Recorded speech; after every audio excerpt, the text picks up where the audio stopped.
Sorry, let me mute. Hello and welcome to a special edition of the EXL podcast. With us today we have some of the world's biggest heavy hitters when it comes to achievement hunting and gamer scores. There's a certain sense of accomplishment in gaming that can only be achieved by unlocking those achievements. So we decided to get these gentlemen in one room so we can discuss with them what drives their passion for achievement hunting. With us today we have smrnov, who is currently the second highest ranking gamer score holder in the world and #1 for games completed in the world.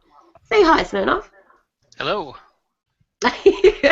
We also have Randall Thor 19, who is the 6th highest gamer score holder in the world, 3rd in America, and is about to break the 1 million mark. Hey Bella, what's going on? It's good to have you here. It's good to be here. Thanks for the invite. You're most welcome. And joining us late, but joining us nonetheless, is Irish Warrior 022, who is the 2nd highest gamer score holder in Canada and also holds the record for accruing the most amount of gamer score in 1 year. Hello. And my co-host for today is Mr. Eric Jackson, who is the senior writer at EXL Gaming. Hello, everybody. Thanks, guys, for being here. Excellent. So let's get straight into it. But Eric, I believe you have the first topic of conversation. Yeah, we'll jump right into it. Basically, what drives your passion to continue achievement hunting? And why don't we start with Rand?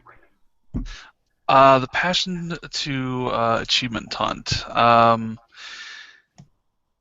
What continues the drive? Like even like now, like 10 years later, or just like what started the drive? I'll let you choose. You can go with either one. Okay, so Yeah. So what started it was honestly I don't even know. I just remember getting that first achievement in Call of Duty 2, like seeing it pop up, wondering what it was, and then feeling like almost compelled to a certain degree to get them. And at that point I started renting games I wouldn't have played just to accumulate score. I really enjoyed playing because I've always enjoyed playing as many games as possible, and I'm sure smrnov is just the same because he's played way more games than me. I just like playing as many games as possible, and I like getting as many of the achievements out of those games as possible. Because I mean, let's face it, at the end of the day, like I love playing video games, right? I mean that's the drive, and gamer score and achievements has always been the thing where it's like it's kind of a record of what you've played, so it's always there. So as long as I still love video games and still want to play them, the drive to continue getting achievements is always going to be there. Now, it may not be there as much. I think probably I was a little bit more into achievements years ago, maybe like 5 years ago. I would, there'd be times where I'd wake up at 5 o'clock in the morning and game all day and get achievements. I haven't done that in a long time. So maybe the drive has lessened in years, maybe because I'm older, I'm not as young as I used to be. But I mean, it's still there, and I still, I love games just as much as I used to. And, I still love achievements, obviously, so. Okay. Excellent. smrnov. Well, kind of to what Rand said, the power of the blip compels you. But for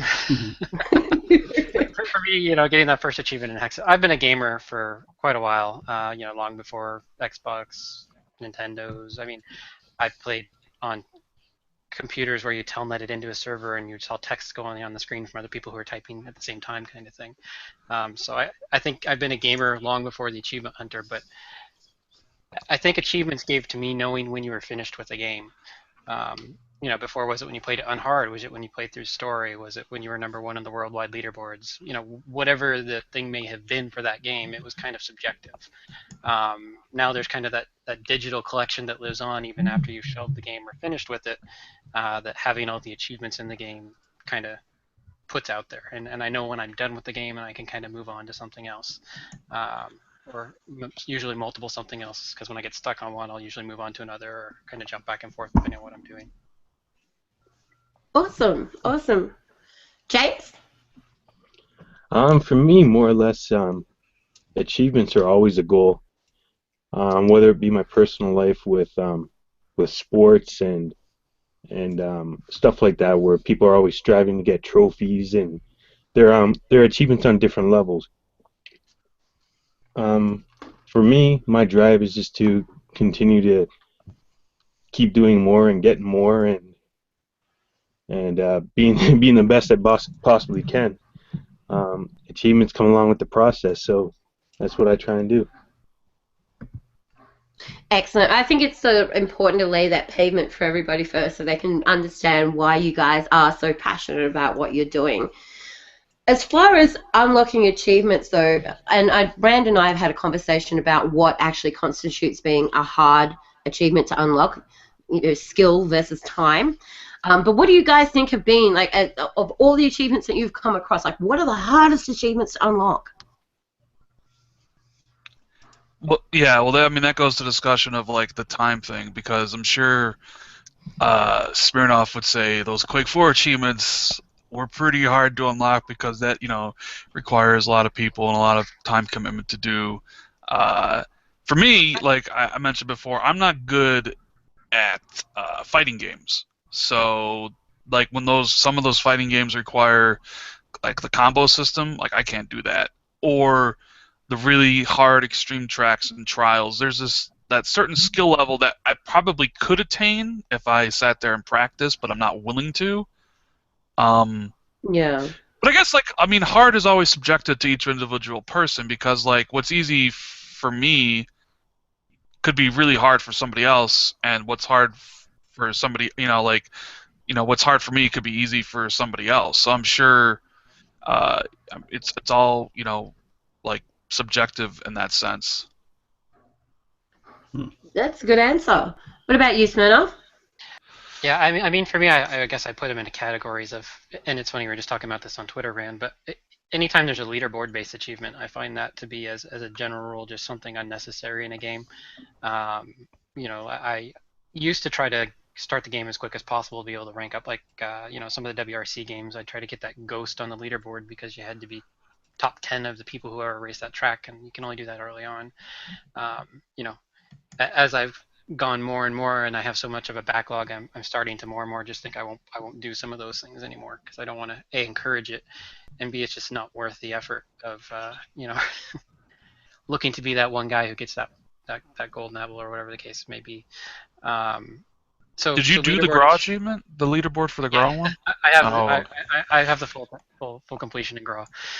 So I have done it in the past, and I will do it in Quake 4 because again, Quake 4 actually you can do it more or less with one or two copies or up to four depending on how you want to do it. But to me, that's something I can do myself, right?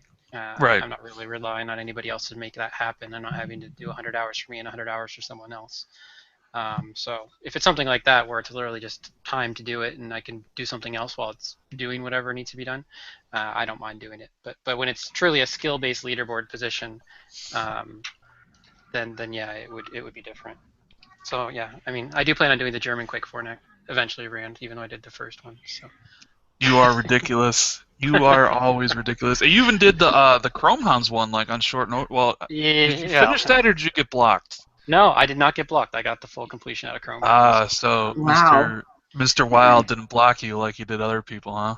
No, but that's because I put in the time served required that they couldn't really block me, and I was in with the one group that had half of the medals. So for them to give out the other half, part of the deal was I had to get the half from the other side of it. So that was a political nightmare.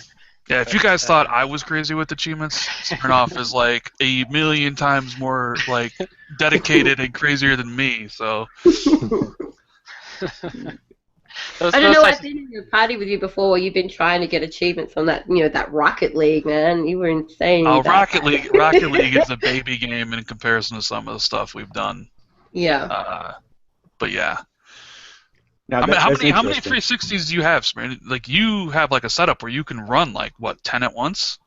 Well, no, it's 4 on a video switch, so I can actually just stream it to like a laptop or something next to me, and I can have all 4 screens and have the controllers on my desk. But between multi-region boxes and everything else, I'm well over 20 Xbox 360s. But wow. Because I've got 4 for PAL, 3 for JAP, and then I've got just a crap load of regular ones for boosting stuff. I could boost a regular game 16-player achievement myself if I was insane enough to get all the copies. But that's usually what the threshold is. If it's anything 4 to 8 or less, I'll probably try to do it myself. But anything above that, I'm usually looking to join a boost group or something. My God, I thought I had a lot of consoles. I got like 5 sitting here, and I now feel like I own nothing. I feel like you have to step your game up. Yeah, I know, right? Gosh, what have I been doing? Mr. Irish Warrior 022. For me, the criteria is always there in regards to the games. I mean, depending on the type of game that you have, or what you're playing, obviously like the Quake series and stuff like that. I mean, those are tougher achievements. Again, like Ryan covered, it comes down to duration too. Some people would say the duration of achievements could be hard. Grinding out those achievements.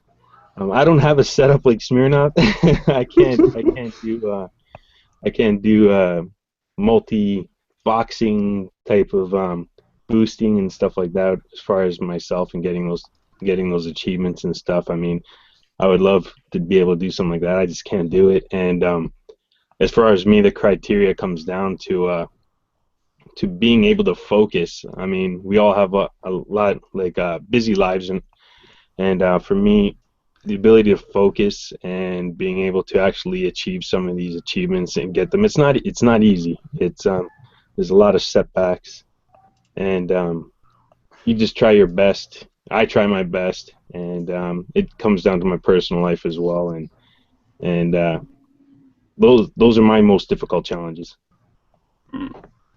Well, Fair. let me ask you guys this. With personal life that gets involved and having impressive gamer scores, how important is it to achieve or unlock every one of them, or do you end up leaving like 1 or 2 on the table or something like that? My profile or my gamer card is dotted with a lot of incompletions. I mean, I look at people like Rand and Smirnov, and I see their completion. I'm floored. I'm like, oh my God, that's incredible. Like, how do they do it? And Right. it comes down to the difficulty of the achievement too. I mean, I could be sitting there for hours trying to grind out something on nightmare difficulty, trying to beat the game. And I mean, life between phone calls and children and work and other commitments and stuff like that, it can really get to you because you're concentrating, you're trying to focus, trying to get this achievement. You're saying, okay, one more time. You keep telling yourself one more time to try and get that achievement. And then the phone rings, the doorbell rings, or you have to be somewhere and you're running out of time, and when you go back to it, you drop it, and it's just harder to pick up, and you try your best. That's what I do. I just try my best. And I mean, that's right. You've got like basically your own football team there of kids, don't you? I've got a few. I have Yeah, 5. making your own hockey team. Yeah, 5 children, so it gets tough. One thing I'd Yeah. recommend, Irish, is go play something else sometimes, because I find, especially, like I was doing dirt recently, right, in those platinum medals, and I would just go play other stuff and focus on maybe just one a day before you try to kill yourself and go crazy on it. Because, yeah, I mean, it's the same thing for me. It's contrary to belief, I have tons of distractions as well, and the best strategy sometimes is to walk away and come back to it later, and you might find you'll do better than you were when you're getting frustrated with it, too. That's awesome. I was actually gonna ask like how you guys do it. I mean, you guys are both, well, Smirnov's already got the 1 million. Rand's going for 1 million. It's like, how do you guys keep it up? How do you guys not burn yourselves out? I mean, I feel it every once in a while. Oh, I burned out. I burned out plenty of times. Like Smirnoff said, sometimes you just got to know when to like just walk away and not force it. Because if you start forcing it, bad things happen. Like I burned myself out for a good like month. I think there was even a time I burnt myself out so bad. I think Smirnoff might remember this. I think I removed everybody off my friends list. Yeah, yeah. Like Wow. I was like done for 6 months. Like I was like I can't do this anymore. You know, and eventually I came back to it and added everybody back and stuff. But I mean, completions and stuff. Like I've always looked at it like I don't know, I've gone through different phases. Like in the beginning, it was like I want to play as much as possible, get as much as possible, because there was kind of like before the cheaters, and I don't know if we're going to talk about this later, but like there was kind of a fun like leaderboard chase. It was kind of fun, like going up that rank, right? Especially when everybody was kind of at the same starting position. That eventually changed over the years, and then I became more of like I want to complete every game I play, you know, like so I would get a game and play it, and then would keep on playing that same game until I was finished. That's how the way I kept my backlog pretty much empty for the past like 6 years. Is like that's how I would approach a game. I would get a game, I would get that 1,000 that game, and then I would move on to the next one, and rinse and repeat. And sometimes that causes burnout problems, because then you get a game that, like, Planet 51, for example, like killed me. It was a game that gave me. Gorilla Mission or whatever it was. That thing. Oh my god, I would get migraine headaches in like 30 minutes after starting it, and like I forced myself to go through that game, and like I was worse for the wear. Like I wanted to like stop playing, and like now it's a little bit different. Like now, like. There's really no. I'm not saying there's no competition, but like, there isn't the same type of competition as there was. Would you agree, Smirnoff, of like how it was like back in the beginning to what it is now? Yeah. I mean, I remember. I mean, first of all, I was late to the game, right? As far as concerned. Yeah. And by then, people were already going at it. By the time I realized there were leaderboards and things like that. But once I kind of got interested in it, I started progressing through it pretty well. Right. I mean, I made enough noise to get noticed. But yeah, it was a different time for sure. I mean, just passing one spot on the leaderboard was a big deal, right? Yeah, the cheaters and everything that happened kind of changed everything, in my opinion. And like so now it's like people, because I get messages all the time like, yeah, like Irish said, like I'm 12,000 points away. I probably could have hit 1 million by now if I wanted to, right? Redemption Denied just hit it yesterday, so congrats to him. I don't know if he's listening or not, but like people ask me, like, are you gonna let him pass you? And it's like it's not so much let him pass me. I mean, like he did what he does, he passed me up, and that's great. Like, but like I'm on my own schedule. Smirnoff games on his own schedule. Irish games on his own schedule. We're not beholden to anybody. Like we game because we want to, and we game because at our own pace and schedules. So, no, I mean, what like Stallion does, or what Smirnoff does, or what Redemption does, doesn't affect what I do. And I think that's a big misconception with people and me, right? They always think that what I'm doing is in relation to. I mean, the obvious thing is Stallion, right? Everybody thinks that what I'm playing or what I'm doing has anything to do with him or his gamer score or what he's up to, and I can put that to bed once and for all that it's just simply not the case. I'm doing what I'm doing because it's what I want to be doing. And that's how it has to be for anything you do. Otherwise, you are going to burn yourself out if you keep setting that line ahead of you that you're never going to hit, or whatever the case may be. You're going to not want to keep at it.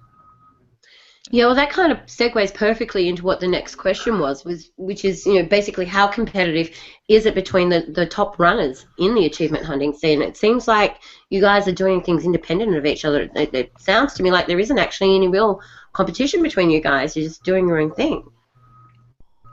Well, not anymore. Like, okay, so there was a point in time where, yes, like I had goals in mind. Like I wanted to pass this person, this person, this person, this person. Like there was never a goal like I wanted to be top 10. I had goals like, yes, I didn't like this person, so I want to pass them, and I don't like that person, I'm going to pass them. I set goals for myself, and I passed everybody who I wanted to pass, and some of those people aren't doing anything anymore, and some are. But I never had any, like, I never wanted to be number 1. I never wanted to be number 2. Like I never had any of that stuff. Like it was never like any of interest to me at all. Like I just, because sometimes when you do what we do, you have to kind of set a certain, in my opinion, a goal, right? Like an end goal. And the end goal was like I had like 5 people I wanted to pass, and I achieved that goal. So that was like good for me. Now the goal's the 1 million, and once that's complete, I think I saw someone in chat, are you going to keep on playing crappy games? And the answer is I would say of course, like, but then like I don't know, like would I ever if Barbie 2 comes out this year, would I play it? Probably not. Would I have played it before the million? Probably, but the competition, Bella, as for your question, was a lot more prevalent among people like in 2005 up until like 2007 when it really became like cheap. Like people were like importing consoles to get like heads up, like to step up on people. Like you had to be on point because there's so few games to play. If you wanted that position, you had to get every game and you had to play those games and you had to finish those games. It's not like now where there's like So much easier to get Gamerscore now. yeah, it's not yeah. I mean, because now you have all 10 years of the 360 like points, like all the Jap stuff, all the PAL stuff, all the indie stuff on the one, all the games on the one. You have like someone could start a card now and just go ham on everything, right? But like back in 2006, you could only play what was available, and people did. People played like everything just so and you had to complete it because there was only a certain amount of points, and it was fun to watch. It was fun to watch like I forget some of the names, and I'm not going to mention them because 99% of those guys ended up cheating, but that they were just going back and forth, like completing games and doing stuff. It was fun to watch, and yeah, I mean, there was a part of me that I guess said that I wanted to be a part of that discussion, but like by the time I got anywhere close to the top, like most of them had like got reset by then, so. So yeah, I mean, I don't know how like Irish or Smirnov feels, but Boo, cheaters. I think for me it was always about the only times I went really crazy was the competitions, right? Which again I'm retired from. But yeah, I mean those were the things where I really would just go crazy and just be dropping points, right? And I think that was interesting to me, but I got to the point where it's just it just doesn't fit with real life. I'd rather not spend a couple of vacation days scoring and do that kind of stuff. I think for me that was when I kind of slipped back a little. But yeah, it was more interesting when you could set a target as somebody in front of you. I mean, I don't even know how long I've been number 2.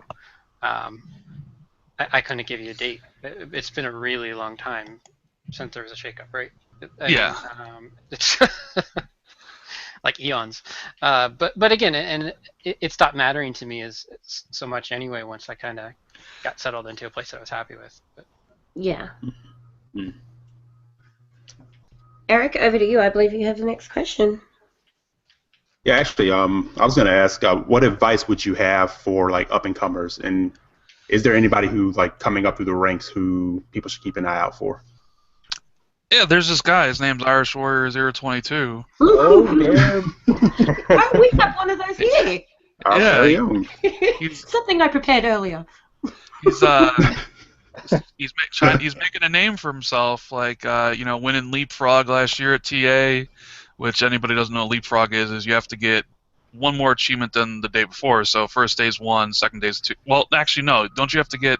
So if you get 16, you gotta get 17. But if you get 20, then you gotta get 21, right? No, you it's survive. It's the amount for the day. So it's if the amount it's for the 16 day. achievements for that day, you gotta get 16 achievements in that day. Yeah, so Irish lasted 100 days. So that's like 100 achievements a day. Wow. Obviously, he set up the yearly Gamerscore total, which there are people aiming for that now. When you put a target on your back. Yeah, I mean, as far as advice, I mean, like, if you want to get a lot of Gamerscore fast, let's not mince words. The Xbox One ID program is probably a good place to start. Yeah. A lot of those games are cheap. A lot of them require extreme low time commitment. You could rack up a good amount of score in a short amount of time for a small amount of money, pretty easily. Then you could start, think about like the early 360 games, some of the earlier sports games. You can knock some of those out. Some of those are easy. The Japanese stuff, the visual novels are really easy as well. Not always as fast as people think they are, though. No, but no. There are a few. I mean, I've actually never played one, so I don't know. But I always see like, you know, how many easy ones are there? Maybe like 25, 30 of them. Yeah, you can get probably 25, 30,000 out of easy ones. Yeah, but like I said, it's probably much cheaper now to just invest in ID stuff. You know, and the way ID's going, like these games keep on coming out, you could probably just keep with that. That would be my advice. Is just kind of like do the Xbox One thing, play the indie games, because I mean, I don't know, like Smirnov is like Reagan Gorbachev comes out last week, and like in 3 minutes you can get like 400 gamer score. Like, I'm like struggling outside of like some of the Avatar and the other sports games. Was there games on the 360 that was that like, hey, play the game for 5 minutes, 400 point? And it's not just that game. It's like you could mention like 10 other games, Yeah. I or think Numa 15 was other another games. Yeah, You and for know, me, it's like, you know, it depends. I have to wait to see if there's, you know, completionable, you know, if it's completable or not before I'll start it. But because I have gotten pickier, right? Not so Right. much in that, just because there's so many. I mean, for a while I was trying to buy one, get an achievement in one, and keep at that, and it's just there's too many. It simply would, it just wasn't worth it. But yeah, the ID games, if you want to get quick gamer score, it's definitely the way to go. And it's honestly, let's be honest, outside of, you know, with the AAA releases that have or have not been, it's been what's carrying the platform right now. And as far as hobbies go, like this would have to be one very expensive hobby, gentlemen. yeah, it's only quite expensive. 10, $20. I don't know. What, every 10 minutes? I'm broke. Well, I mean, I still have a 4-hour plan with GameFly. I've had a 4-hour plan with GameFly since 2004. You know, that helps me avoid buying some of the games that you don't want to buy, like Open Season and stuff like that. You know, because you don't know. I mean, you don't want to buy Barbie. Nobody wants to buy Barbie. Yeah, I will play Barbie, Release, but I'm like, buying it. yeah, like nobody wants to buy it. But I'm the only one who has it pre-ordered. What are you talking about? No. I mean, you own most of your Collector's stuff. edition, get a Barbie I- doll. Yeah. Well, the problem is in Canada we don't have GameFly, right? Right. So the options. I mean, there's game access, but it's not as good, and they don't get all the titles. I mean, the ones you'd want to use them for, they don't usually get it. So it's harder to do, and I do have to, you know, pre-order. I actually do. I don't pre-order as much as I used to, but if something's so rare, or, you know, something that they're not going to press a lot of copies of, I'll actually go and pre-order at GameStop, and then they'll forget to call me because it's such a weird release that they forgot it was release day kind of So thing. Right? did you buy Barbie and Monster Hunter or Monster High? Yeah, I had those, and then I damn. traded them in. Yeah, and then I traded them in after. But what about Well, DLC? Yeah, I'll worry about that if it happens. But that's the only good thing about a craft title is usually it's not going to have DLC, right? You Usually. never know. Yeah, you do. You never know. Yeah, I mean, I have a huge closet full of like 1,800 games of, you know, just that I need to play that are just sitting here or that I started. Yeah, I thought I had heard you built a new wing to your house just to house your collection, right? Yeah, something like that. wow. I've been getting rid of more than I put in lately, though. It's actually started trending in the right direction because, like I said, I'm getting more picky about when I buy things and everything drops in price so quick. Yeah, well, plus everything now is digital. All the indie games are all digital. There's barely any retail games anymore. Yeah. Yeah, which is a shame to see because I think a lot of people, so many people are struggling with moving over to digital for various different reasons. I mean, I've fully embraced digital. I think digital is fantastic, apart from, you know, when Xbox Live's down. But I think it's a brilliant process, and a lot of people still want to have that collection, though, and to be buying as many games as you guys buy. Like, I would imagine that some of you would have some pretty massive collections that aren't growing at the same rate anymore due to things changing over to digital. Yeah, I had somebody at Microsoft, a friend of mine, who said, he's like, "You want to know how the exact amount of money you spend over the years?" And I said, "No, do not. I don't want to know. I mean, I have an inkling. No, actually, I don't even have an inkling. I know, like, I don't want to know." He was like, "I'll tell you down to the cent how much you've spent," and I'm like, "No, thanks. I don't." They can't know your physical copy spendings too, though. Like, Well, no, I mean, it's obviously only for digital stuff, but Yeah, you know, yeah. but like I could tell you, he's like, I could tell you how much you spent down to the penny, and it's like, oh man, do I open up that can of worms? You know? Probably best not to know. Yeah. It's like, that was a new car I could have had. I don't know. Okay, so speaking of cars, there's probably people who restore old cars who probably spend more than I do on my gaming. I mean, you got to consider that as a hobby, what are you willing to put into it and what do you get out of it? Because again, at the end of the day, for me, this is a hobby. If achievements go away, I'll probably do some other form of gaming. I mean, before achievements, I would do MMOs and stuff like that. You know, it's which was probably cheaper in the long run, even with having to buy a high-end PC and a monthly subscription, right? Um, but still, as a hobby, you got to consider that most people are spending something on their hobby, whether it's sports, whether it's going out and drinking with their friends, whatever it is. And again, I one of the things I always try to tell people is, you have your hobbies and the things you like. I don't judge you for them. You know, I don't think the gaming should be any different as any of that goes. So you know, and my hobby at least has me in the house with my family around and stuff, as opposed to locked in a garage or away from them or whatever the case may be, right? Yeah. That's kind of my take on the whole scenario as far as that's concerned, or the spending on it or whatever it might be. Well, That's a good way to look at it. Yeah. So Gamers Know Best has asked Rand, what do you think of the score of each achievement? So he's referring to the fact that now you have these achievements basically for turning on your game. They're like with 10 gamer score and 20 gamer score. Do you think they should be there? Rand, what do you think of the score of each achievement? Like, so that's the thing. Like, the achievement system is not perfect by any stretch of the imagination, right? Like, 1,000 in I'm trying to think of a really hard game. Like Mortal Kombat versus DC is not the same as 1,000 in freaking Avatar, right? Like, there's a disconnect between that. And I think it comes down to like Microsoft trying to standardize it. It's like every game's got to have 1,000 points, and it has to have a certain amount of achievements, and those have to add up. And it doesn't come across well, in my opinion. You know, I don't think Sony's is even any better for that matter. But I mean, that's a tough question. I never when I play a game, I look at the 1,000. I don't look at the individual achievements. I don't look at like 10, 25, 50. I'm always kind of like focused on like the completion itself. So like I don't really, I don't like, okay, I'm gonna target this 50-point achievement in this game and forget about the rest of them. Like I'm targeting like the full 1,000 in that game, and then plus whatever DLC comes out for it. But I mean, obviously that's how I play. There are other people who play differently. There are people who will try to get as much as possible as fast as possible, and they'll target some of those ones and then move on.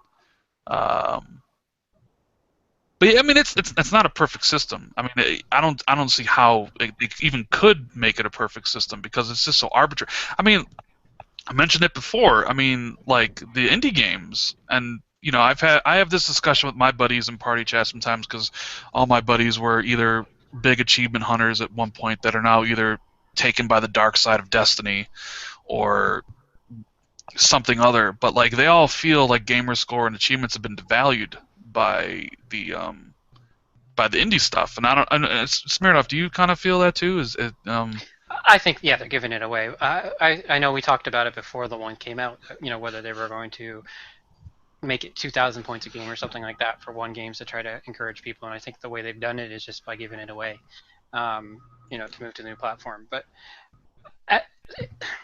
I mean, there is 2 achievements, right? And that's still not a perfect system either, but it gives you an idea of how hard the stuff somebody's playing is, right? Yeah, but I don't even think True Achievements is a good representation, because that's only the people who sign up on the website, Yeah.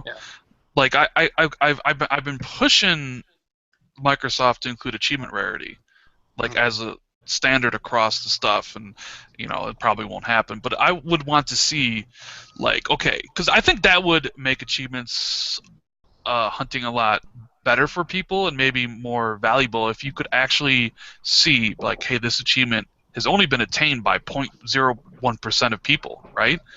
Then, like, to me, that'd be like, okay, like, that is something to go for, regardless of whether it's 50 points or 10 points.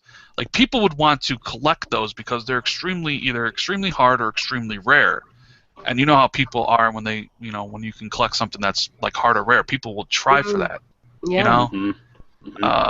Iris, what do you think? You haven't really said anything. I don't want to like talk over you or anything, or get your opinion on this, since you're Mr. Up and Comer.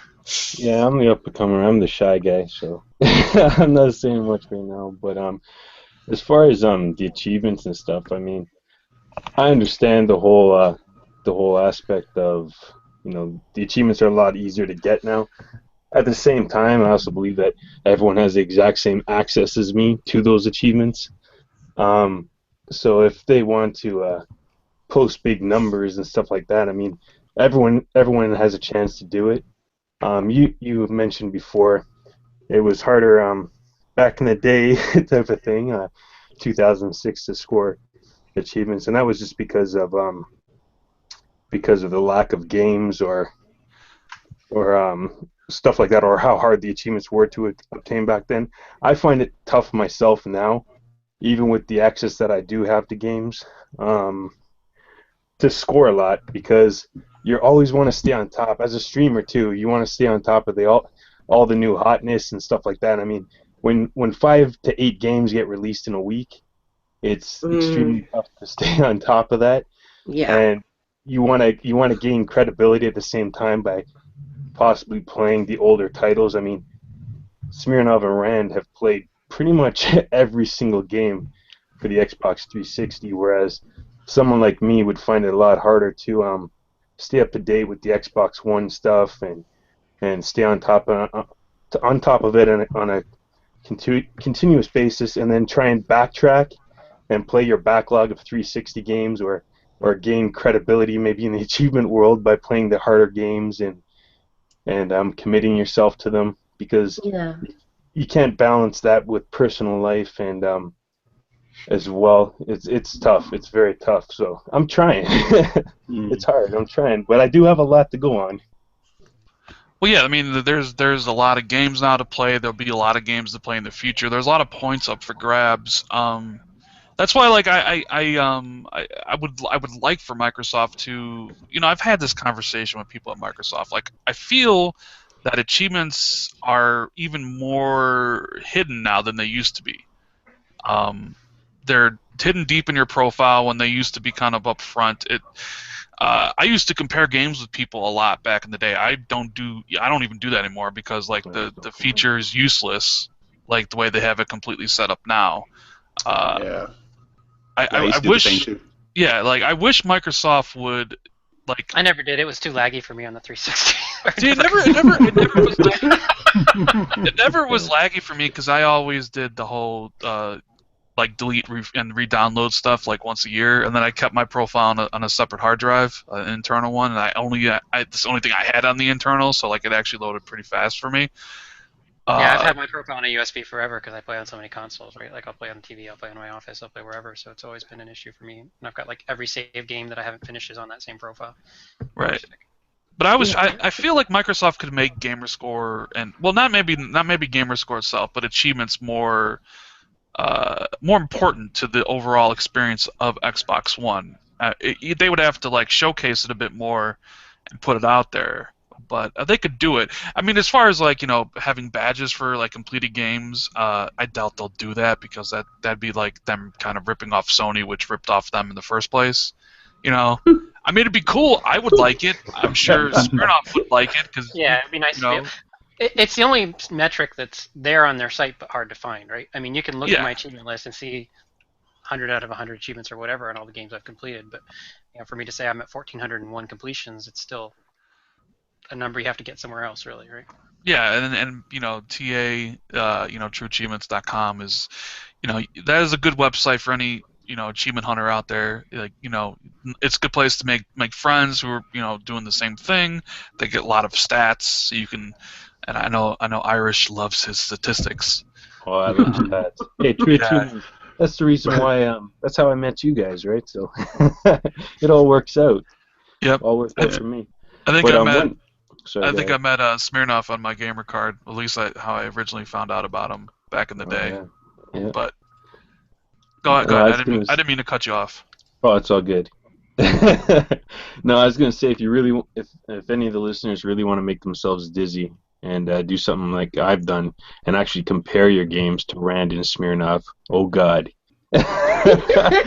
you'll be there forever scrolling down through the completions and seeing which games. I mean, well, someone like Smirnov and Rand both have completed so many games. It's kind of mind-boggling at times. And I mean, I look at that too. And as I'm scrolling down, I'm saying, okay, well, they played this, they played this. Okay, how long is this going to take? And I start doing my research because, like Rand says, I am somewhat of a stat guy, and and I look at the comparison. I put the hours they put in, and man, it's just it gets overwhelming. Like I don't do it anymore simply for the fact that I actually get discouraged.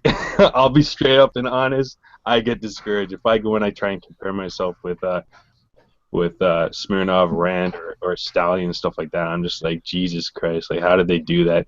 So I've kind of gone about it a different way. I know a lot of people call me the baby gamer because I hit Barbie and I hit all these type of games that are like Rand pointed out, easy gamer score. I mean, I'm always into gamer score, but I do also enter a lot of competitions. So gamer score is important in some of these competitions that I do enter. And so, some people like to flag me as a baby gamer. I play easy titles and stuff. I do have some hard achievements on there I'm pretty proud of. But I mean, I also have a different philosophy.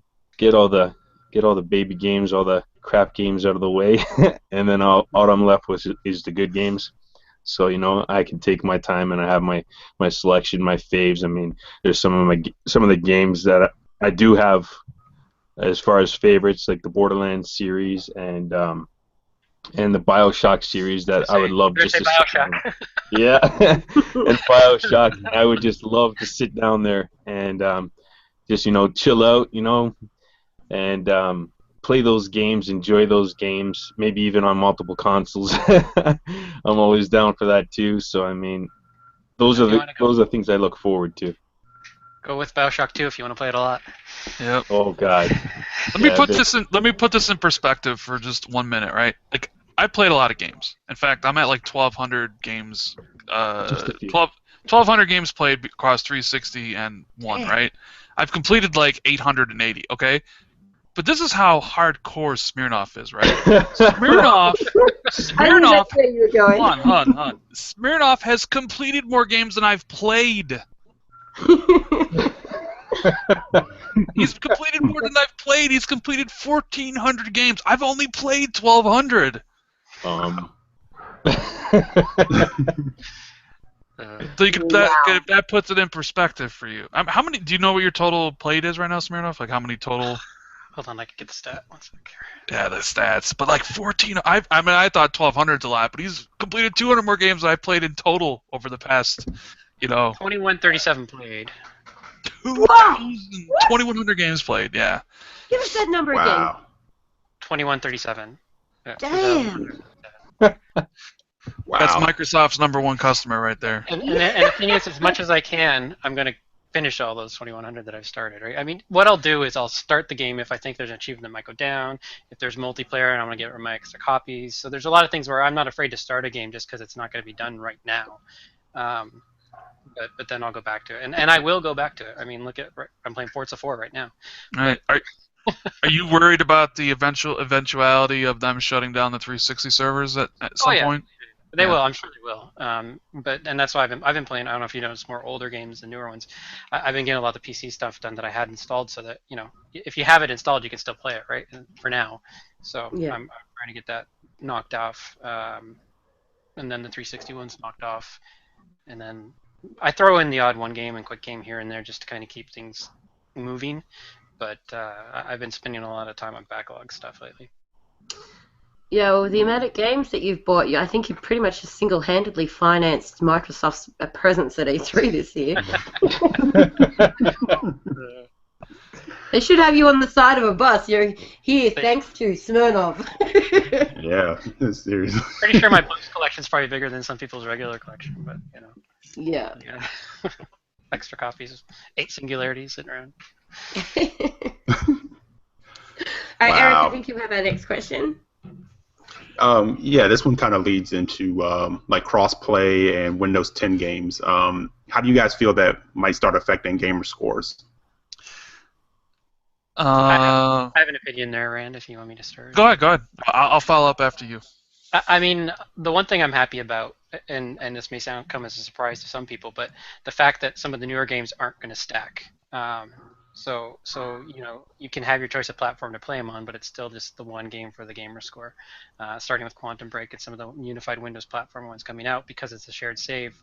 Um, you know, you can play it on whichever one you want to play it on, but it's only going to be one set of achievements. Again, I am probably the stat king when it comes to playing those games, but that's just because I play a game when it's fresh and get all the copies done and get them out. It's a quick way to get something done for me. Not having to do it at all, that's a-okay by me. So that's one thing I think that's going to affect the gamer score aspect is fewer, less stacking, which again is cool. But other than that, I think it's pretty much the people are still going to put in the time and play the games, whether it's unified or not. Yeah, and that's always the big thing. It's like you guys still have to put in the time, regardless if it's 2 hours or whatever. It's still 2 hours, right? Yeah. Like you still got to play it. Unless of course it's the Destiny 360 version, and you already played it on the one, and then it just auto unlocks. But yeah, I mean, I'm kind of with Smirnoff. Like I don't have a good PC enough to run any of those games, so I don't really want to play any of those games again. I don't like playing games multiple times. Like I will if it's part of the original 1,000, but like. Or if it's or if it's a game I want to play. When the BioShock collection comes out this year or next year, whenever it's coming out, and it's got BioShock 1, 2, and Infinite again, I'll probably play those 3 games again because I like those games. But as for the Windows 10 stuff, like from what I was told, it's up to developers whether they implement cross-save, and if cross-save implemented, that means it's the same achievement list. So Smirnoff's right, Quantum Break will not have. I'm sorry to break it to the people out there that thought they were getting an extra 1,000, but that game is going to have a shared list. Ori and the Blind Forest, the definitive edition, will have a shared list. Because it goes. Microsoft's whole strategy now is like your game where you want to play. If you want to play on the PC, if you want to play on the Xbox, and cross saves enabled, you can just pick up and play. I think that's great, but I'm sure there'll be some developers who would want the extra sales, right? And maybe would want to exploit the achievement community a little bit, and they won't implement cross-buy or cross-play, and they'll make you buy the game again on Windows 10 so you can get those achievements again. Whether that's a viable strategy, that would be yet to be determined, but I'm sure some developer out there will try that. And then if it's easy enough, I mean, Irish, would you, and if GTA C comes around, which Iris is a big part of, which is a year-long competition on TA, you got to keep up on what's the new games that are come out. You got to keep your nose to the floor. You got to how long is this game? You got to kind of write it down because you don't want to blow through some stuff because you got to keep your team alive. But then if I would assume this is the year where the Windows 10 stuff is going to hit big. So it's now it's okay, so a lot of these indie games are going to be getting Windows 10 versions. So it's you're going to have to keep in mind I got to do these games twice because other teams will. Cyrus has a little more sub competition going on there. I don't care, but he's a little bit. He might be more forced to care. Yeah, I have to pay attention to all that stuff. I mean, I'm always asking, is that stackable? How are the achievements? I mean, I hit up Ran with that all the time. Hey, Ran, how easy is that game, man? How quick did you finish it? Oh yeah, it's 2 to 3 hours. Awesome, sold. You know what I mean? Like for me, being in these competitions and stuff like that, and wanting the gamer score, I mean, I'm always on the lookout for those. So if it is stackable, yeah, I'll do it. I mean, I don't have a problem with them releasing a title like Quantum Break and it being cross-platform where the achievements you can only get them on one console. That's cool with me too, actually, because that's a game that I actually will probably want to play. I want to sit down and play. And I mean, if I complete it and it was a hard completion or a long completion, I might not necessarily want to do that again on another platform.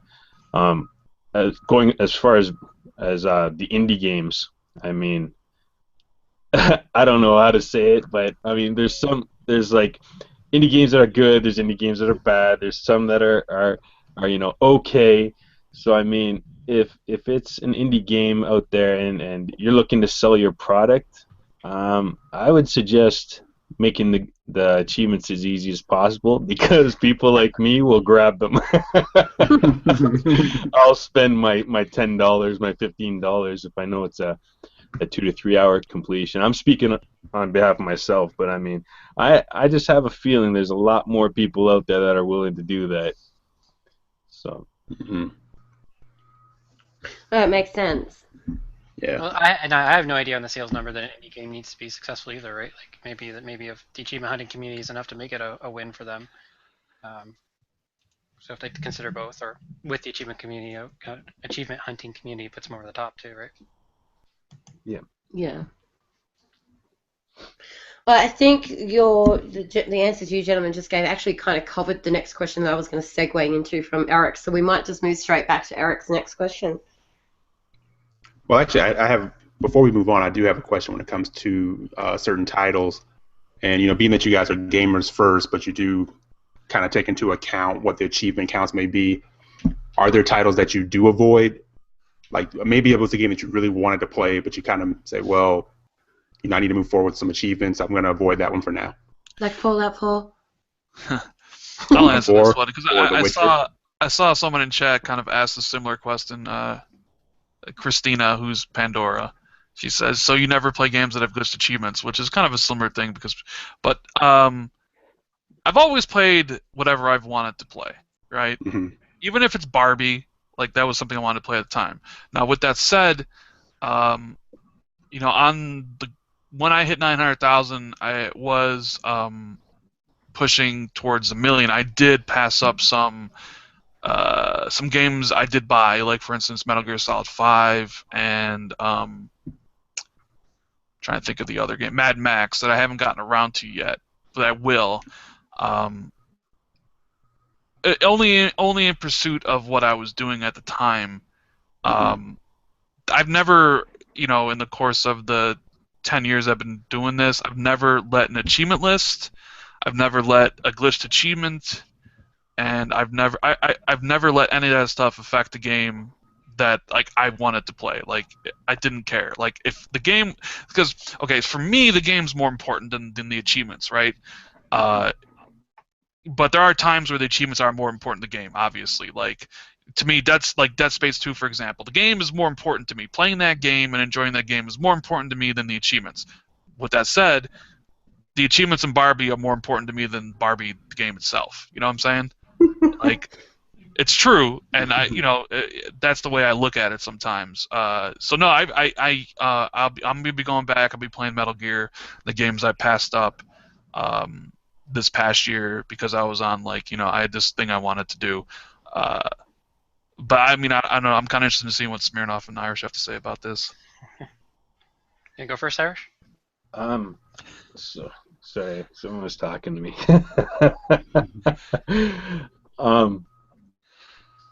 Sorry, what was the question? I apologize. No, we were just asking about whether there are certain games you may shy away from being, a gamer. Oh, yeah, are there certain games that you might shy away from based off the achievement list?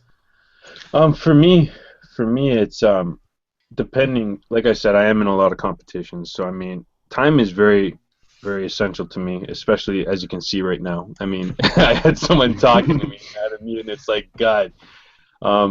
So there are a lot of distractions, so I do base a lot on time.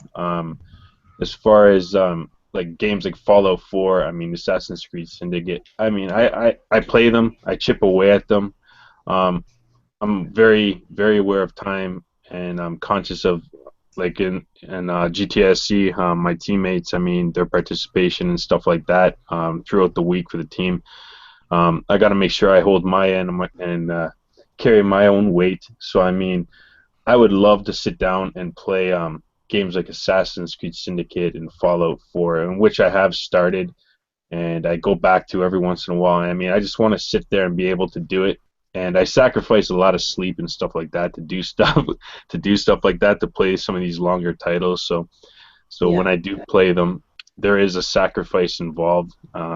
Sometimes I go on 32-hour binges where it's just because I wanted to play the game. I actually want to sit there and play this damn game. The only way I'm going to be able to do it is at nighttime. So when I put on this type of game and I'm there grinding it out, I'm playing the game, I'm trying to enjoy it. I'm enjoying it while I'm tired, so I don't know how much enjoyment I'm really getting out of it. But then I'm up during the day with the family and trying to contribute playing the easier games. So do I shy away from them? I shy away from them when I want sleep. That's about it. Like this guy, let me tell you about this guy. I was in a This party guy. for several hours one night with this guy. We put it through to about 6 or 7 a.m. in the morning. He pulled an all-nighter to try and help his friend get the main achievement in zeros. Yeah. An all-nighter. My God, your eyes must have been bleeding. And that's one of the things about me, and probably a lot of people would not know is I'm committed 100%. If I join a competition, I'm not gonna BS you and say I'm not there to win, because I'm there to win. And if you beat me, Except kudos. last year when he had DOA on his team. Well, yeah. Well, that's a different story. Hey, DOA was straight up with me though. He said, you know what, I'm gonna invest a little time in Destiny, and that's the game I'm gonna be playing. But I mean, 5,000 hours later or whatever time he's invested in the game, you know, like that's quite a bit of time to be investing, especially when you're in competition. But he was straightforward and honest when he joined my team. It was a 3-man team last year. This year it's a 4-man team, so it's a little different now. Yeah, that's why I don't join competitions anymore, because everybody's like, oh, just join and be your normal scoring self, and if I join it to win it. That's why I stopped doing it. Haven't you guys like joined competitions where you've won and then like them not give you the stuff and kick you out because you guys always win? I mean, it's the thing. It's like asking Michael Jordan in his prime to like, hey, come join this shootout. Well, he's gonna win. Like, why are you inviting him, right? I can tell you. Didn't like for the first TA thing, Smirnov and TJ won, and then like they made a rule for the next year where they couldn't join because they just then right. I could join. They were going to randomly assign a partner to me. I couldn't come in with the team I wanted, and that's. And then one year they were like, if your TA score is greater than 1 million, you can't join. And it's like, well, like I think Smirnov, your score at the time was greater than 1 million, so you like they admittedly like you couldn't even join because they didn't want you to win anymore. My God. Wow. That is nuts. And Irish, didn't you were saying like on that one site like you won and they won't even like give you your prizes because they were sick of you winning all the time. Yeah, that's what I was about to say. I'm not going to name the site or anything, but I was pretty pissed off last year because in the previous years they had prizes, and some of them were significant. One was an Xbox One, and there was games involved, and Microsoft like cards involved, like money involved and stuff like that. So I mean, I entered everything last year, and for some of the competitions I actually entered, about halfway through the year, I was already well over 140,000 gamer score, and I was kind of, you know, I think second place was only at, I believe it was like, I think the closest to me was maybe 40 to 50,000 gamer score. So, and this was halfway through the year. So I ended up going back and checking the leaderboards one time, and I actually found myself deleted out of the leaderboards, and I was like, what happened? So I messaged them and inquired, and they said I didn't register on time. And I was like, what? And all of a sudden the rules changed, but yet the registration was there from the beginning, and then it was taken down. So they altered it, and I was eliminated. I won, I believe, 19 out of the 21 competitions I entered last year. And Wow. I only thank you. And I only got the prizes from one leapfrog. Wow. Oh. Yeah. Other people are refusing to give me the prizes. I don't know why. I don't know. Sometimes moving the goalposts. Last time I do that, that's for sure. Wow. Pandora's actually asked a question of you guys, saying, like, do any of you ever plan to retire from focusing on achievements and go back to just playing the games that you want without caring about what achievements are involved? She says boy. this to me all the time. Every time I like party chat with her and other people, she's always brings this up. I don't know. I mean, like, I'm always gonna game, right? And I said before in this podcast, like, achievements and Gamerscore come with just playing games, right? And so it's kind of like they're intertwined now. I mean, I could see myself like not playing certain games, like, like Irish mentioned a little bit ago, like there's like 5 or 8 games that come out a week now for indies, and like I could easily see myself not bothering with those anymore. Because I was never into the competitions that Smirnov and Irish were into. Like that was never me. Like I never cared to do any of those things. So I just, like everybody has a different reason why they do what they do. For me, it was just my own personal enjoyment. I love playing video games. I love getting achievements, and it's like peanut butter and chocolate, Nice. Now I just won't eat so much of it, I guess, like that. That's how I look at it. Yeah, for me, it's a very simple answer. I still got to catch Rand and Smirnov, so those achievements are a big factor for me. I don't have time to retire. I mean, I got if they the worst time for me would be if they announce, next year 360 achievement servers or whatever, the servers are closing for it, and those achievements will be unobtainable. I mean, the money I've invested in the games to kind of add to my backlog and to try and have these games at my disposal at will, basically to drop those big points or to play them, even the harder titles that I want to play, like Orange Box and stuff like that. I mean, these are games I do have on my list that I want to play, and if I was to hear something like that, oh my God, then you'll see record-breaking numbers, that's for sure, because I'll be sitting there 24 hours a day, no sleep, like a zombie, trying to knock off as many as I can and get even my money's worth, type of thing. So I hope that doesn't happen anytime soon. Mhm. Yeah, I don't see myself retiring from achievement hunting. I see myself hunting more when I retire. I've already got, it's a great hobby when you're, older, because, as long as you have the mobile, the hand skills, you're going to be fine, because you don't have to, do much. I've got a backlog that I can play games for 10 years and not have to, spend more money. So. Are you kidding me? I use my hands and my toes to catch you guys. Yeah. Oh Wow. dear. Okay. Over you, Eric. Let's see. I think we have like one last question here. What advice would you give to developers to make their achievements more attractive? No leaderboard achievements. Yeah, Shoot that one right up. leaderboard achievements are hated in the community because there are people that will block it, right? They're just not fun to do. Like, I'm of the opinion that achievements should be obtainable to everybody. Like, even if it requires skill, it should still be obtainable. Like, an achievement that requires you, like, an achievement for you, like, all right, let me think of the proper way to say this.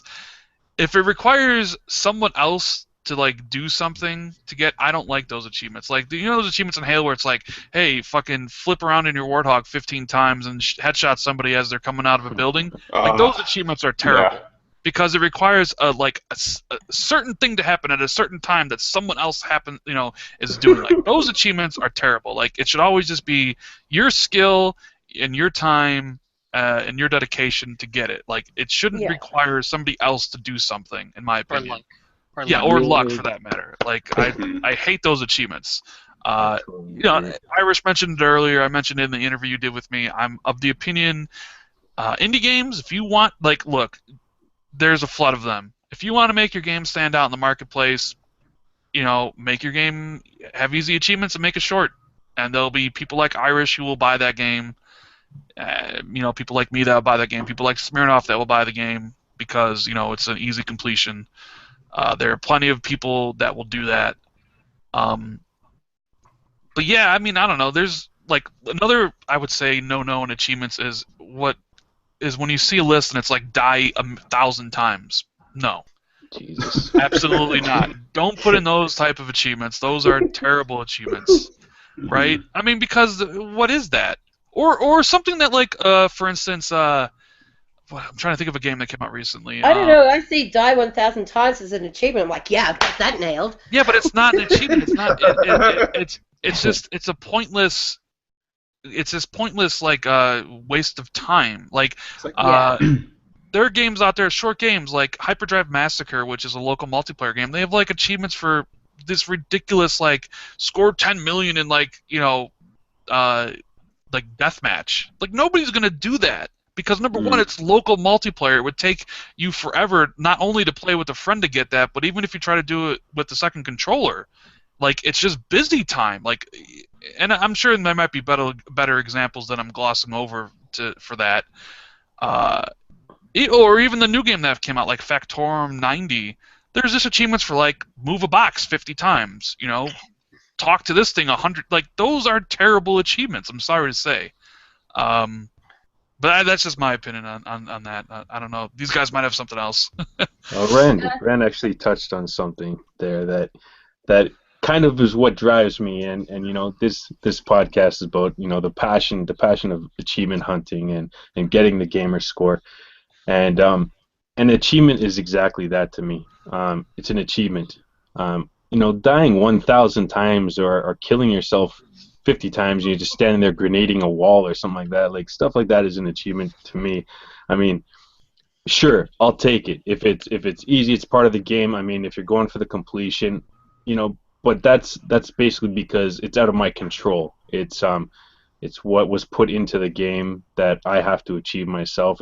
But on a personal note, like an achievement to me is something that you work hard for, you strive for it, you can pride yourself on, and I do that when I play the highest level ball hockey, and when I'm going for the championship, I'm trying to get that trophy. I'm beating out everyone else that wants to achieve that same goal. And I mean, when the games go out there, it's almost on the same level. The fact that everyone has the game and everyone wants to achieve those, and they're kind of meaningful, and people have achievements that are meaningful on different levels. And for me, it's winning that championship and having my picture taken with my teammates and stuff like that. I mean, those are achievements. And for some people, it's gaming. I mean, people get their achievements in gaming, and it's something meaningful to them. They want that completion. It's something that, isn't necessarily meaningful to everybody, but it's meaningful for them, and that in itself is an achievement. And there's a great soliloquy by George Clooney in a movie called Monuments Men, and I don't know if any of you have seen that, but it's about halfway through the movie where he actually addresses an achievement, what an achievement in life is, or the meaning of an achievement. I don't know it word for word, but if you guys ever have a chance to see, even what drives me is that type of passion. What he says in that soliloquy in that one part, and that's something that drives me. And it's from everything from achievements that I accomplished with my kids, personal achievements in gaming, anything, and that's what I push for. That's my passion. Wow, man, that was deep. Don't make me laugh now, damn it. I was still a little tear coming to my eye. I'm so motivated right now. I'm going to go get me some achievements. No, that was awesome. Thank you very much for that. You're welcome. So, Rand mentioned cheaters. He tends to mention that a lot because I think that's something that is a thorn in his side that just he can never get out. Who wants to start that topic? Cheaters, pumpkin eaters. It stopped me from gaming. We're all doing something. Me from gaming.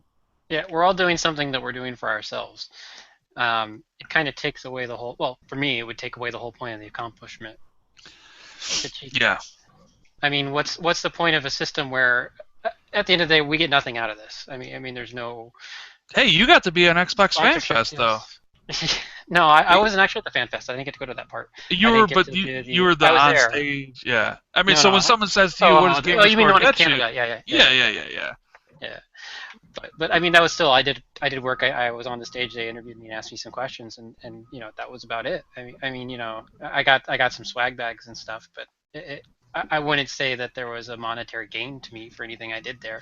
Nobody paid my way or anything like that. I was there on my own. I said, hey, I'm gonna be in town. Do you guys want to do it while I'm there, kind of thing. Yeah. So again, you're doing something that you do for yourself, and if other people think it's great, that's awesome, you know. But why would you want to cheapen it by not getting that accomplishment yourself? Mm. That's kind of my take on it, anyway. But You know that's like why. people You who know why camp to people boost want their it too, though. KD. Same I mean, mentality. people wanted the recognition. Okay, at the time, like before anybody knew people were cheating, like there was constant, you know, when someone broke 10,000 or 15,000 or 20, it's people were you like I remember like when you broke 100,000 or 200, you people would congratulate you.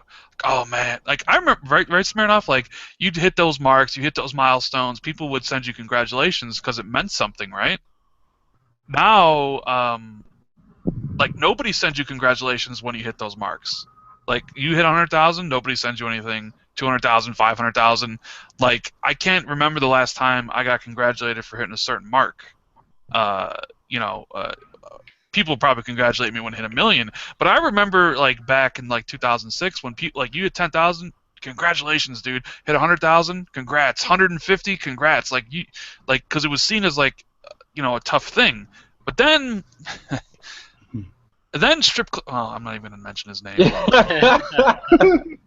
But then certain people decided to screw the whole system over because it was a fun system. Like it was something that like you could have a little competition with, and for whatever reason, people thought either they couldn't compete with other people, and whether it was because the 360 was designed poorly in that regard, you could hack your gamer score. Okay, let me try to think of like how this actually started. Because at first it was game saving, right? So people would upload their saves right before like the end of a boss or something to a website, and then people would download that save, and then you would load it onto your system, and you'd be at that part, and you'd beat the game, and then all the achievements would unlock. I think that's how that worked. So there was a group of people that actually would like do that. Then there came the profile glitching, where an example of that would be if a profile has the seriously achievement, because this is where it started getting noticed was Gears of War. So you would have the seriously achievement in Gears, which was 10,000, which was, I think, maybe Smirnoff might agree with me at the time, maybe the first prestigious achievement.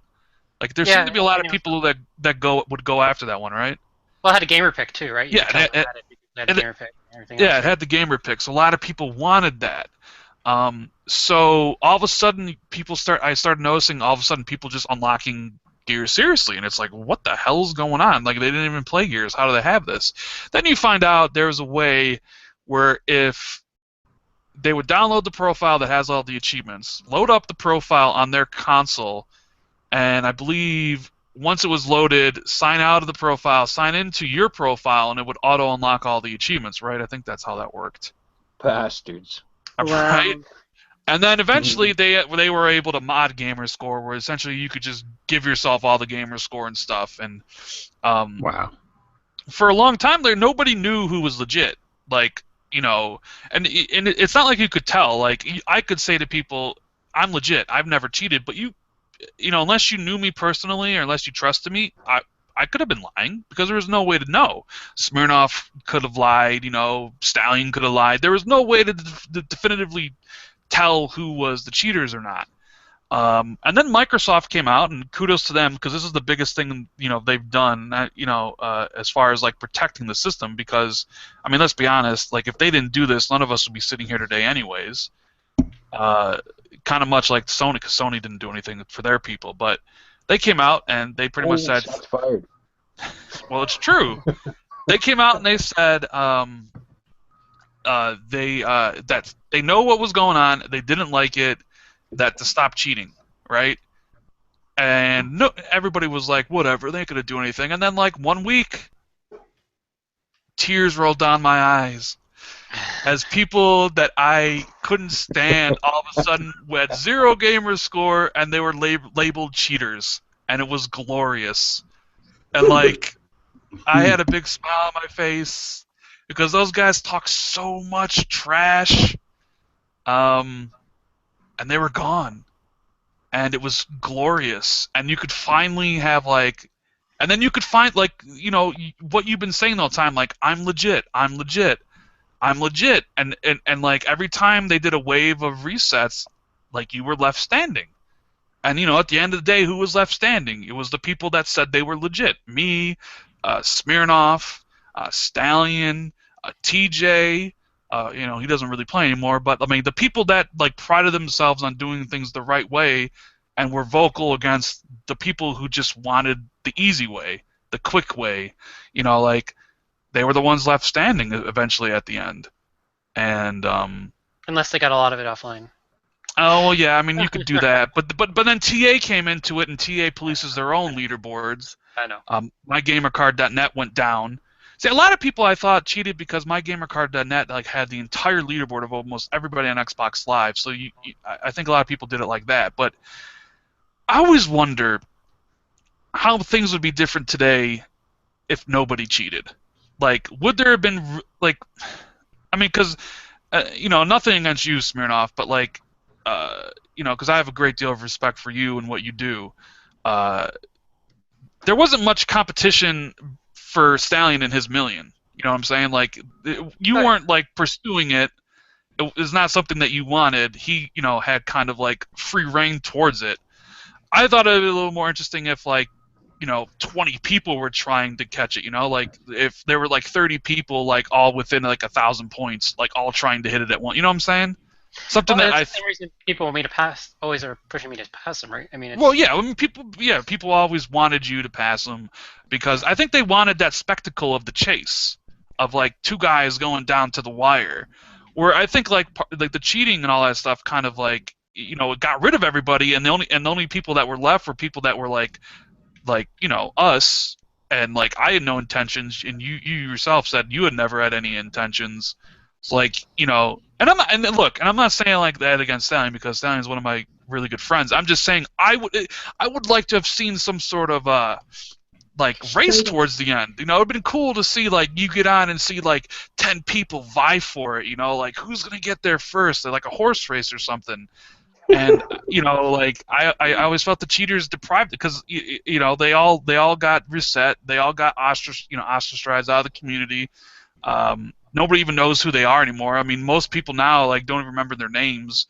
I only remember a couple because the ones that were like hateful towards me. But man, I would have loved to have seen that. That'd have been cool as hell. Like I would have went after Stallion.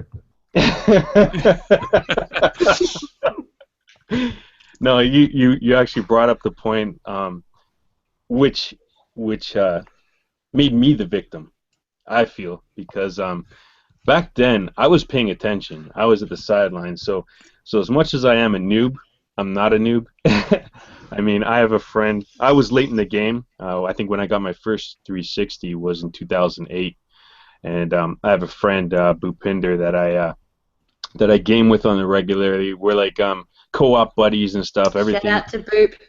Shout out to Boops, yeah. And I mean, that's just what we do. Like that was our passion. But back then, he kept saying going online, and I've been paying attention. I mean, when the consoles come out, I'm a gamer, straight up. I'm a gamer. I have every console. I own every console except for a PS3 and PS4.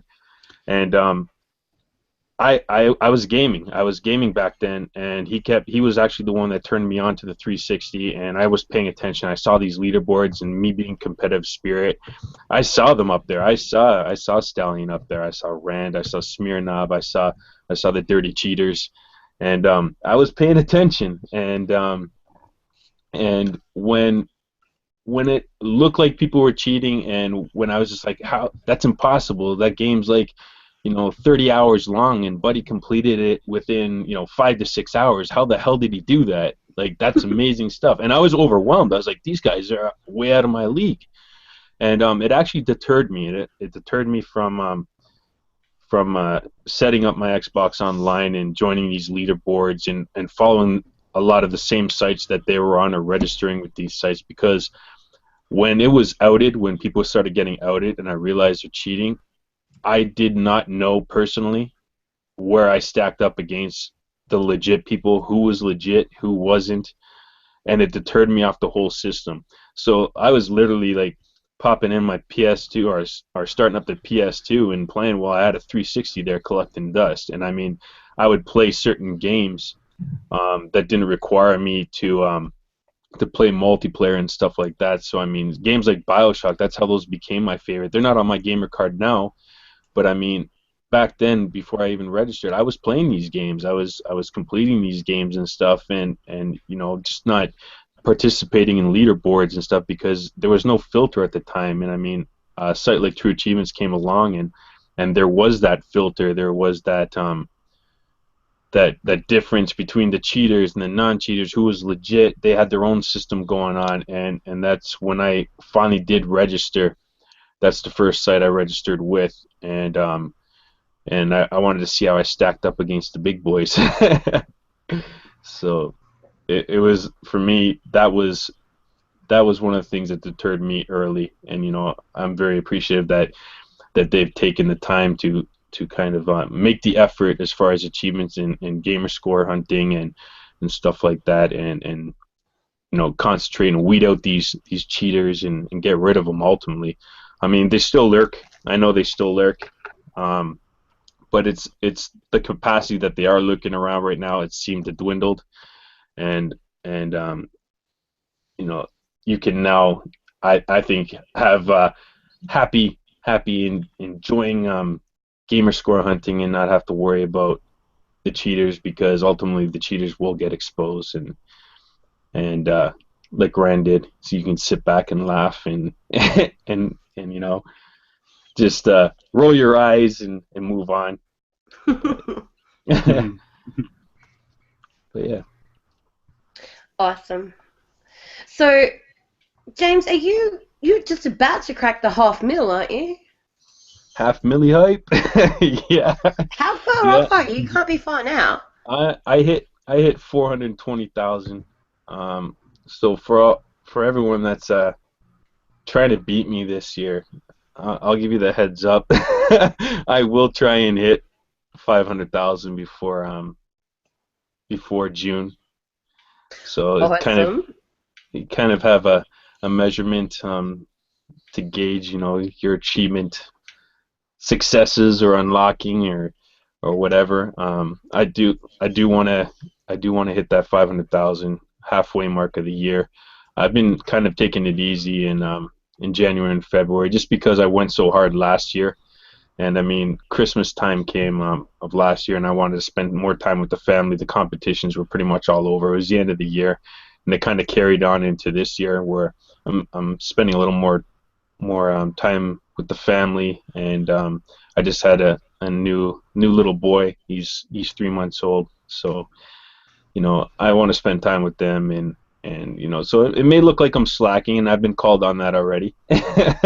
Quite a few people have called me out on that, but I still have goals. I have goals in mind for this year too, and I will be going hard soon. Going hard. Well, we'll have to get you back on the podcast when you hit that 500,000 to celebrate. Well, thank you very much. And when they get to high school age, you're not going to want to spend any time with you, so you have a lot more time anyway. Yeah. As a father of a high school age daughter. Yeah. I got to do something about having more kids. That's for sure. So before we do wrap up, Pandora's actually just popped another question up, saying if someone wanted to start today and wanted to get 1 million gamer score, how long do you think it would take to reach that now compared to yours? Wow. Well, I mean, what, Redemption did it in 8 years something. It took me 12 something, so it's definitely faster. Yeah, I would say so. It's taken me essentially 10. Like Redemption did it in 8, which I think Redemption was in chat. So congrats, buddy. Like, it's awesome that you hit the million. How if you started at 0 right now? Let's see. Well, let's see. Irish. How long you been on? 2 years. 2.5 years. 2 years. You're going to be at 500,000 this year. Yeah.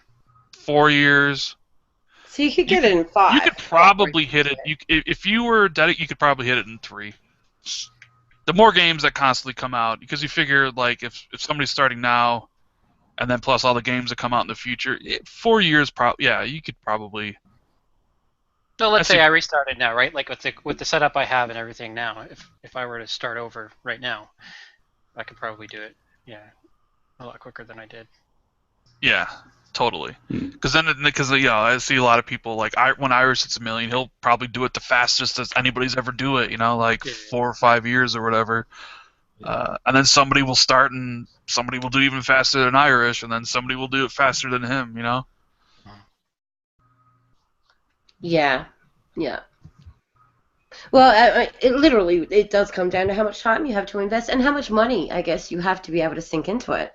If you've got the Absolutely. time, if you've got the money, then yeah, you could probably crank that out in 3 or 4 years. But if you don't, then that timeline is going to be blown out exponentially based on how much time and money you have available to sink into it. Well, that's the thing too. I mean, for me, like I was saying before, personal life, all that stuff has a factor, and obviously financially as well. So I mean, it sounds easy in theory, and I think you know my last year's experience for me, just based on that alone, I mean, it's tougher. It's tougher, even mentally. It's tougher than people may think. To be an achievement hunter, or some people affectionately call us achievement whores, um, to to to do it, and it's tough. It actually becomes tough. It actually becomes draining. I mean, to just manage your time and make the effort and financially to have the money to get some of these games, because like I said, as a streamer myself, I like to be on top of all the new hotness. I like to have those games at my disposal. So in Canada, a lot of the game prices have gone up. So I mean, Mm. I'm paying $80 for a AAA title right now. That's a lot of money. Wow. So I actually, for the first time in a while, I had to make that decision. It was Plants vs Zombies Garden Warfare 2 or Far Cry Primal, because they're both $80 titles. That's $160 plus taxes. Wow.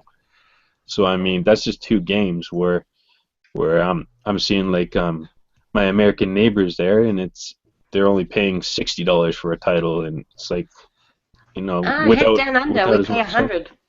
I've heard, I've heard, and I kind of shudder at that, because I mean, I would not be able to post the gamer score I did last year and invest the amount of money and time. I mean, I just wouldn't be able to do it, and and with the prices kind of continuing to skyrocket, I mean, it makes it a lot tougher for me, and I have to resort to my backlog, or I have to resort to some of these indie titles that are cheaper in price. It's not always about time and me selecting an easy game. Sometimes it comes down to financial aspects as well. Yeah. So it could be quicker. I mean, I do plan on hitting it as fast as possible. I'd love to hit the million. If these guys would slow down, we could have a race to 2 million. But Hey, that's all you. I haven't put up. I think yesterday was the first time I put up gamer score in a week. I'm in no hurry. You'll probably beat me to 2 million. but I Uh, mean, it is definitely, there is an advantage now as far as the games, the amount of easy gamer score there is out there. I salivate over it. I'm not gonna lie, but it is a big financial commitment as well. And I know that was touched on earlier. Hmm.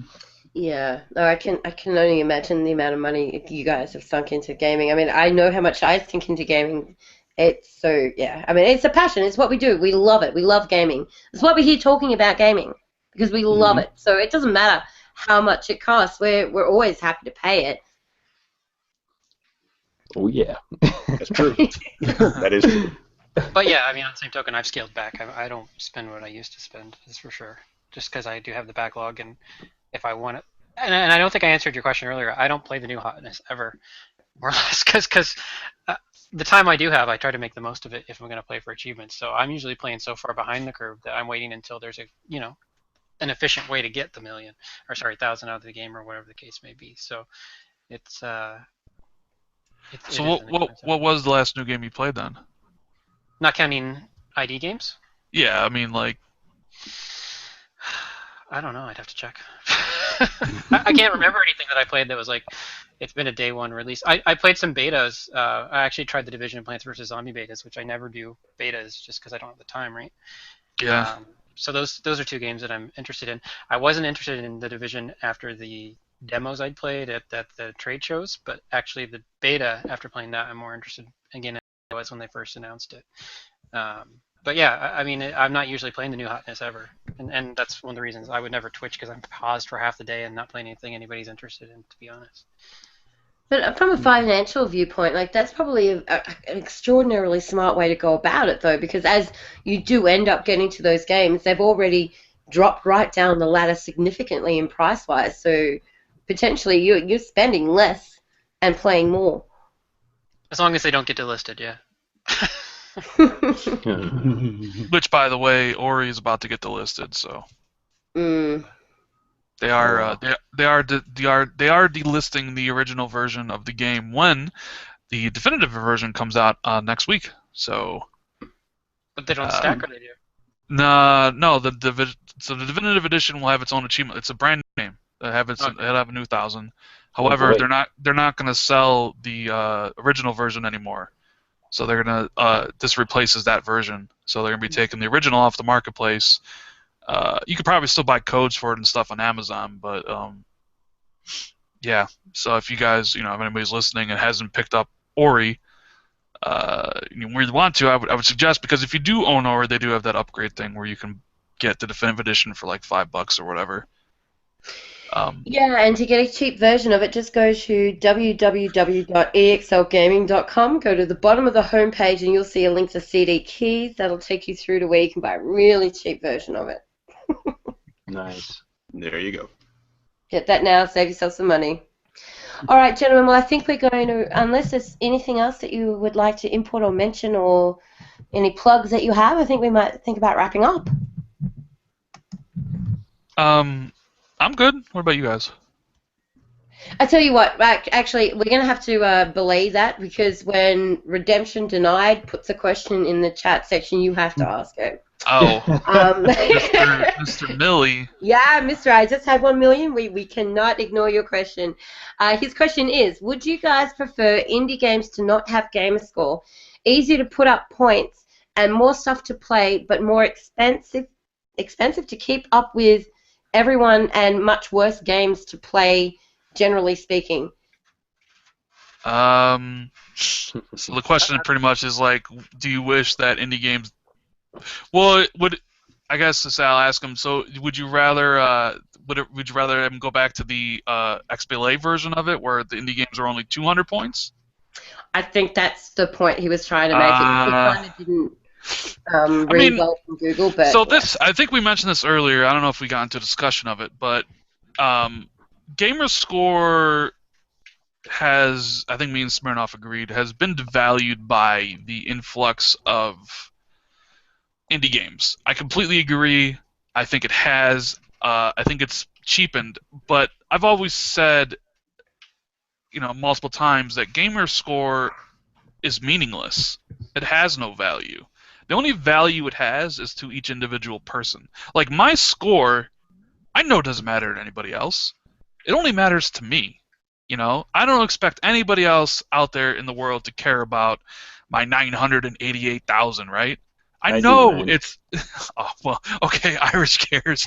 But, I know in the grand scheme of things, it's an arbitrary number created by Microsoft that developers have to use. Like, it's not an indication of skill in any way, shape, or form. It's only really an indication of time and determination and money, right? So I know it's all pointless.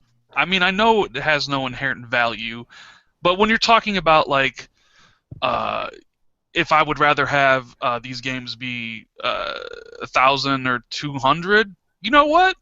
Fuck yeah. You know what? Let them be 200 points, because, and that's not this, like,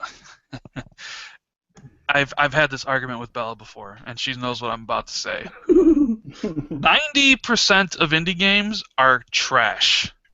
Okay? Ooh. That's fine. And this is why he and I had an argument.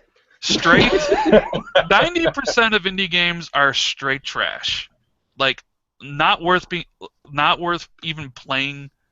Terrible garbage. And should they be on the same level as AAA's? I don't think so. And I'm not saying that like an indie game is inherently worse than a AAA, because I've played my fair share of shitty AAA games.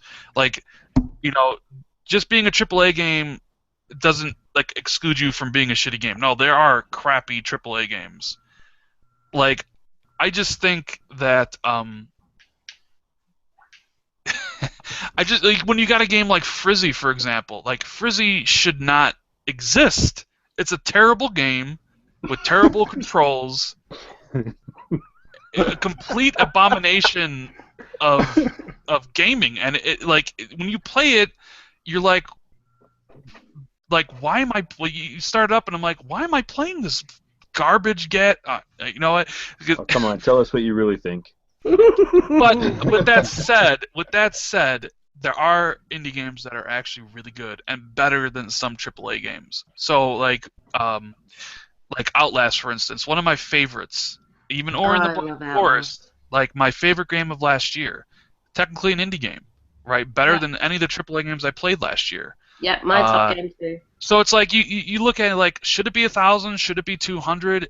I know Microsoft did the whole games is games is games. They kind of put themselves in a corner. And me and Smirnov did have this conversation way before the Xbox One came out, because we talked about how would they sell this to people, and I thought, well, maybe they would increase it to 2,000 to get a reason for people to upgrade or whatever.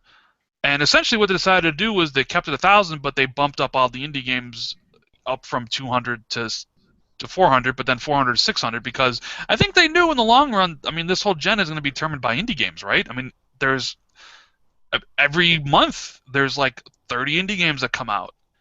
And I think Microsoft realized that achievements are a good way to sell stuff. However, it sucks when 90% of the stuff you're selling is I keep on using garbage, but it is what it is. Like, they're terrible games. And I think I've said I want to hear what Smirnov and Irish have to say about this. I was okay when the indie go ahead. marketplace wasn't. Sorry, no, that's fine. Go ahead. Oh, okay. No, I was gonna actually disagree with some of the aspects that Ren was saying. I'll be that guy because and I'm gonna get hate mail for this. I know I am. I get it anyways, so it's okay. But as far as Gamerscore, when I see someone like Rand who's approaching 1 million, and Smirnov who already has 1 million, those aren't pointless to me. When I look at those, it tells me a few things. It tells me their level of commitment to something, their drive, their determination. It tells me a little bit, believe it or not, about their personal lives, how much time they do have. Some people might not have much time, or if they've actually, hold on, let me backtrack there. If they've worked that hard to achieve those type of scores, it's kind of a measurement, maybe even towards their own lives, their personal lives. I mean, I know Rand, works and goes to school. I know Smirnov works and has children, and when they post those scores, to have the ability to do that, they've worked hard in their personal lives to be able to support that hobby financially, to support their lifestyle, and to be able to have that time to get that gamer score. That's an achievement. To me, that's a huge achievement. And I look at that, and like I said, I get overwhelmed. I'm like, how do these guys do it? Like, it's amazing to me. And obviously, I'm trying to envision their lives versus mine, and it's just amazing. And now, to avoid the hate mail, I'm not belittling anyone that has lower gamer score whatsoever. No, Not at I all. agree. I've never said that. I don't. I No. I'm not saying you did. I'm just saying from my perspective, as far as like gamer score and achievements actually meaning something. Like when I see like a measurement, it's a testament to to someone's ability to have that drive and determination and stuff like that to achieve something like that. That's all I'm saying.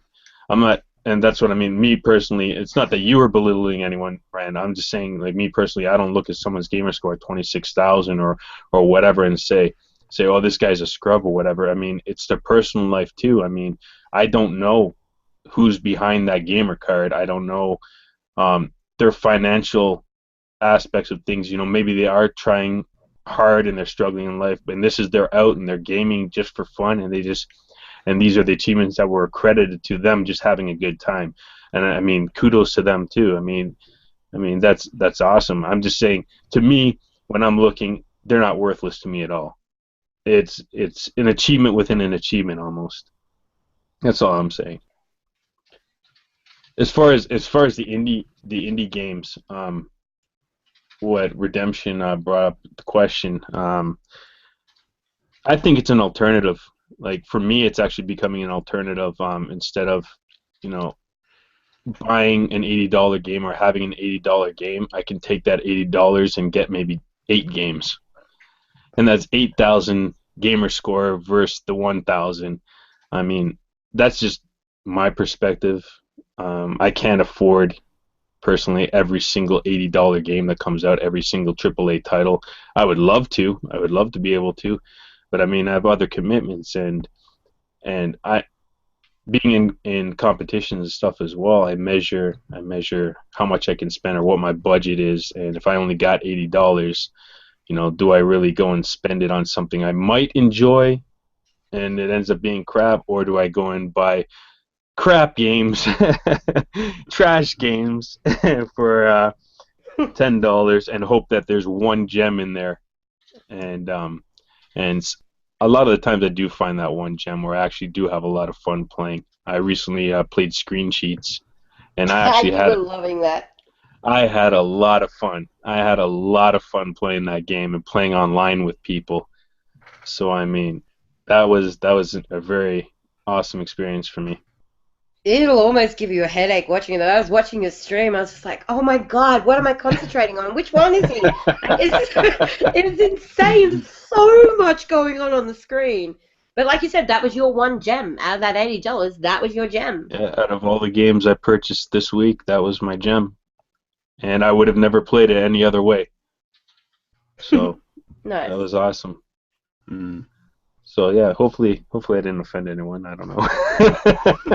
I don't like offending people. We'll soon find out, I guess. What was the most stingy game as far as giving up the achievements for any of you guys? Stingy. I'll give an example. I mean, for me, it was like Witcher 3. Witcher 3 is pretty. Yeah, that game's got pretty stingy achievements. Yeah. I don't know. That's a good question. I can't think of any off the top of my head. Quake 4.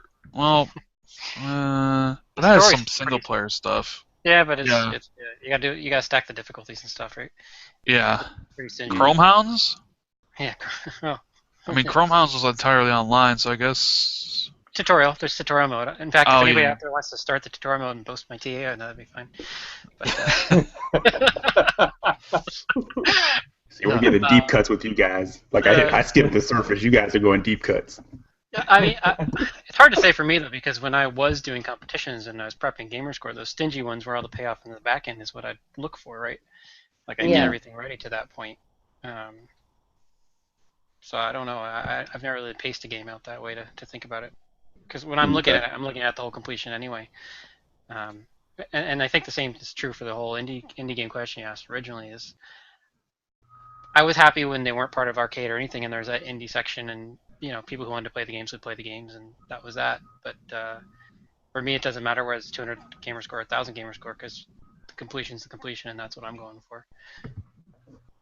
Indeed.